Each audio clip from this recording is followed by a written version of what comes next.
What's up, guys? So we found an abandoned house out in the middle of the country. So we'll see what it's all about. Hopefully we don't get shot. But yeah. This is the back of the house. I'm gonna walk through the yard first. As you can see, it's all overgrown.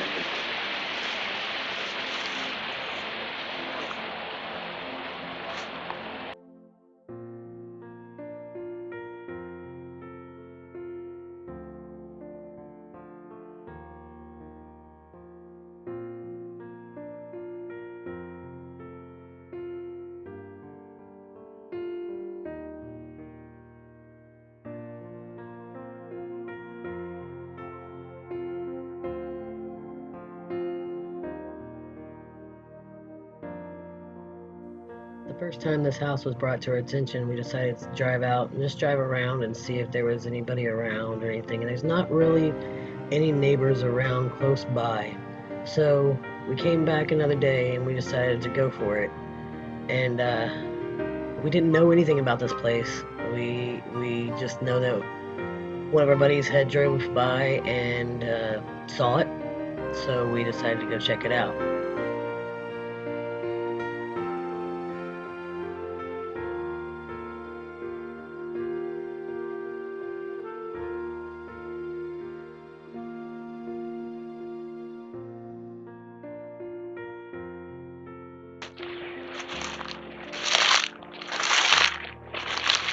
Old farmland.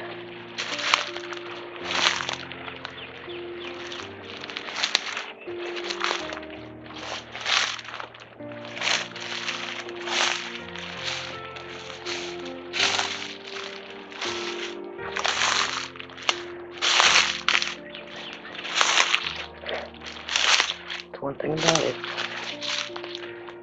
It always takes over.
Oh wow.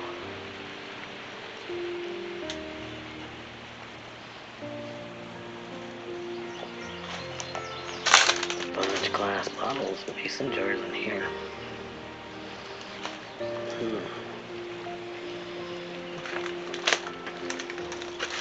Interesting. Bunch of glass bottles in there. I don't know if we can get in here, but we're gonna check it out. Find out.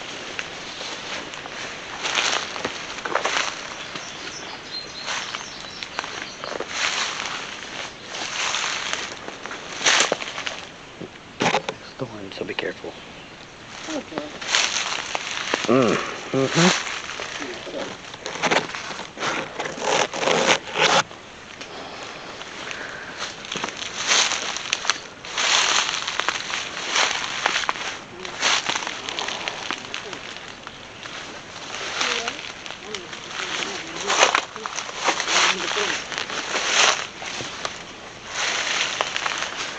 I don't think we can get in this one right here, but I want to show you.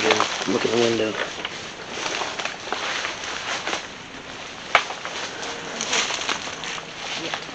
And one.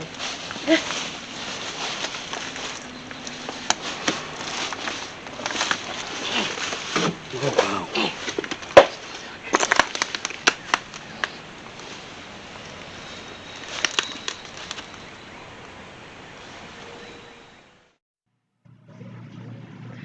I found it very interesting and a little odd that the way this looks, it looks like the kitchen is on the back of the house in its own separate building. Now, the more I think about it, probably didn't want to heat up the house during the summertime or I don't know, something like that. But I just found that very interesting.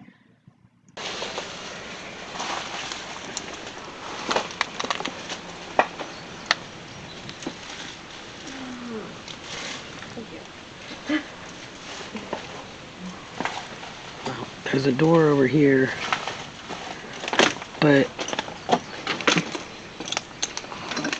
we might have to see if there's another point of entry first. Here's a, oh wow, yeah. See, we gotta get in here.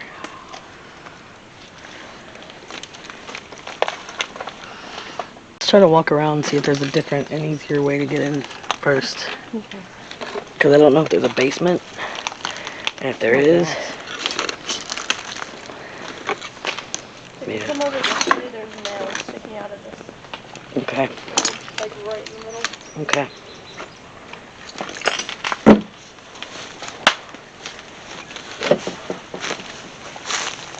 Got it.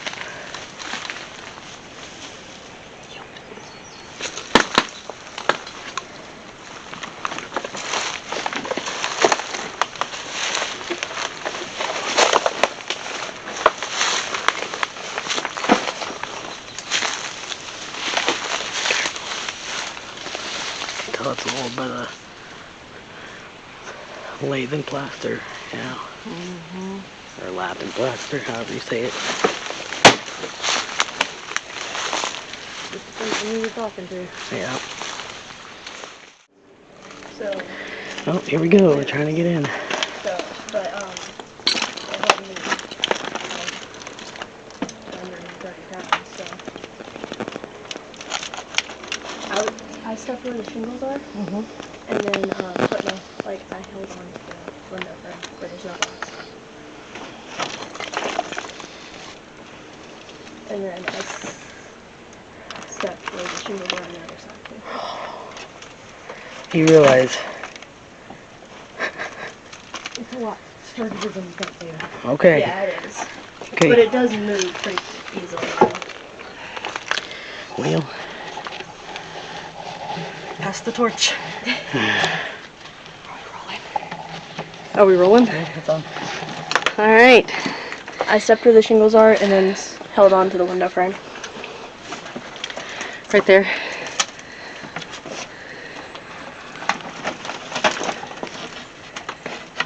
Oh yeah, that's got plenty of.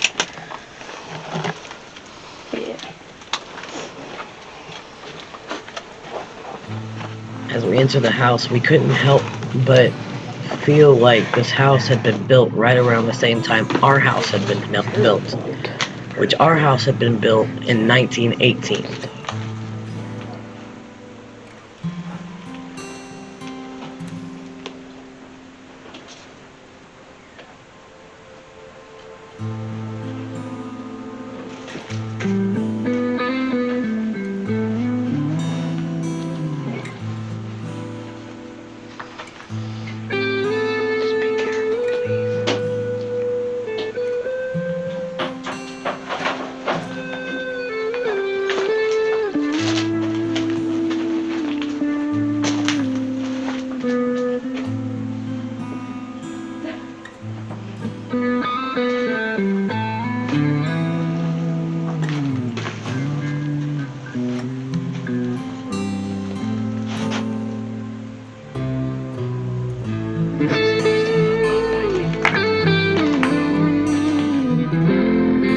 After we had finished exploring this house, we went back to our house and we decided to post a couple pictures on Facebook to see if we got any hits or anything to figure out any information about this house. We had a lady contact us and she told us that the original owner of the plot of land in 1875 was a George Ogle Litherland. Got a fire in here.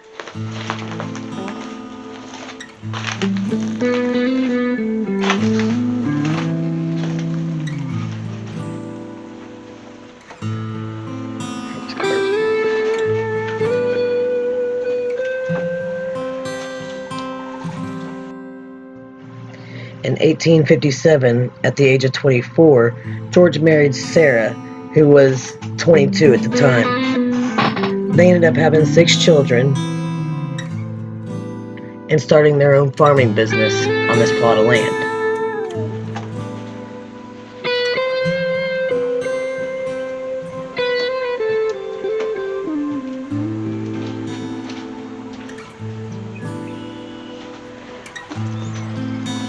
I bet you this place was built the same time our house was built.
Of the 6 children that George and Sarah had, their oldest son, William, ended up taking over the farm business and became very well known.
I bet you anything this thing was built in the 1920s, just like our house.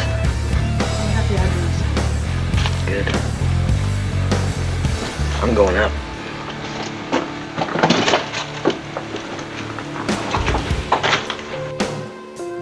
George and his family were devout Christians and a part of the Adams Corner Christian Church for over 50 years. George and his wife, as well as most of their family, are buried now in the Adams Corner Cemetery. Our thing right here is they're actually all the way across the river. I didn't even notice that.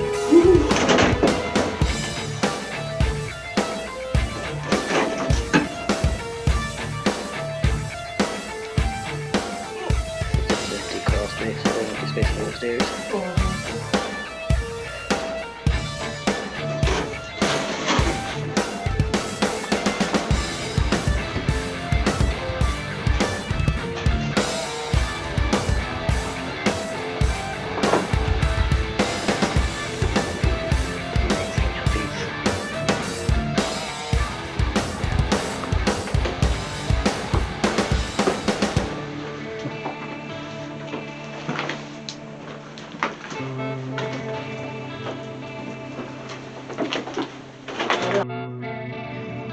During his lifetime, George suffered a lot of heartache. He worked hard doing his farming business, but he had to suffer losing his wife, his oldest son William, and a stillborn Webb during his time.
like there's an attic. There's an attic space. I don't know what it is with the houses back then that they built, but they didn't make closets.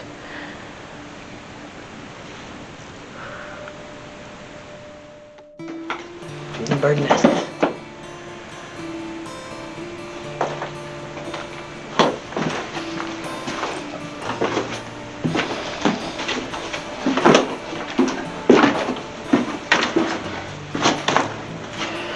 Alright. Let's go check out the rest of the outside. I don't think there's any more that's in here. Oh, it's a 2-story, 2-bedroom. You'd think there'd be more. As big as this place is. Wow. In 1906, George started having some major health issues. And in 1909, George ended up having a stroke that caused paralysis, and he never fully recovered from it.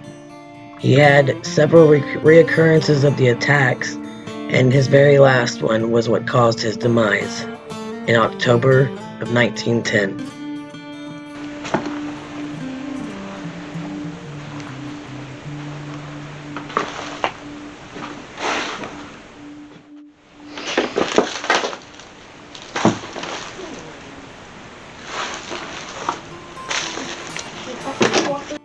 George passed away at the age of 76.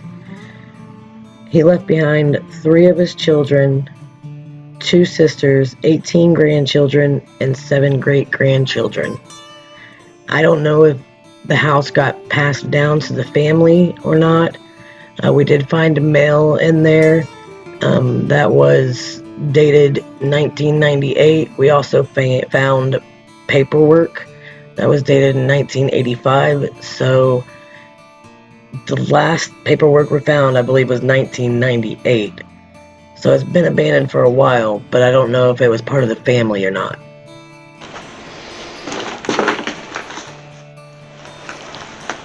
This chair is cool, though.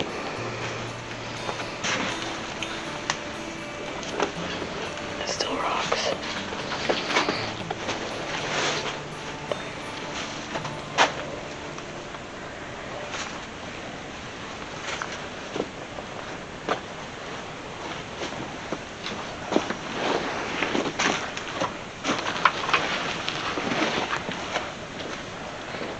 This is cool. 7285. And it's in perfect condition. 1985 chemical something. It has a whole bunch of names on it, and It's probably for farmers, yeah, probably. for their fields. There's a bunch of farming stuff upstairs, not upstairs, in this room. 7-2.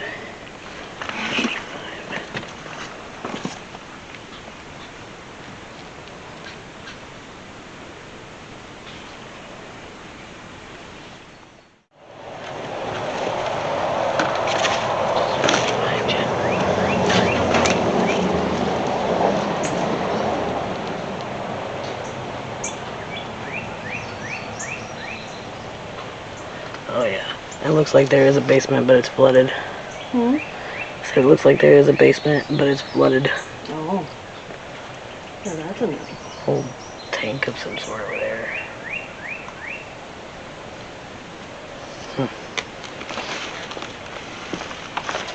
Oh. Rocky. Oh.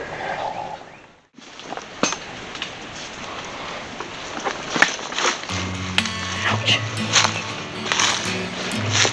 See, I'm wondering if this is like a well cover. Oh. It moves.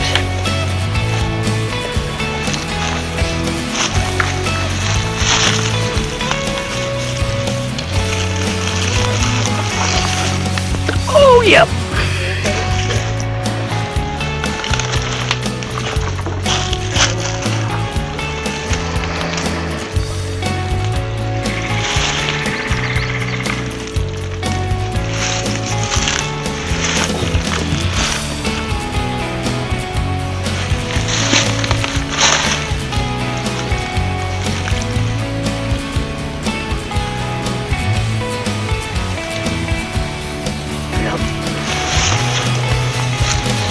will.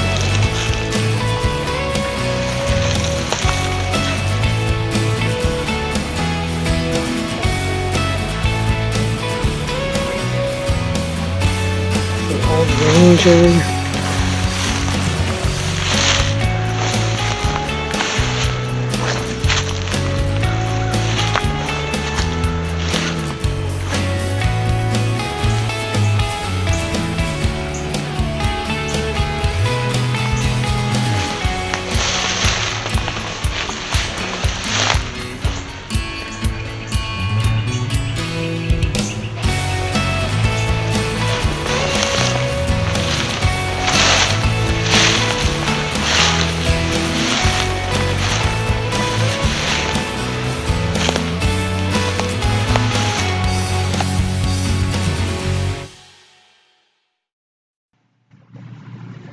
As the newspaper article read that we found, in the death of Mr. Litherland, his family has sustained an irreparable loss and the community mourns for an honest, worthy, and excellent citizen.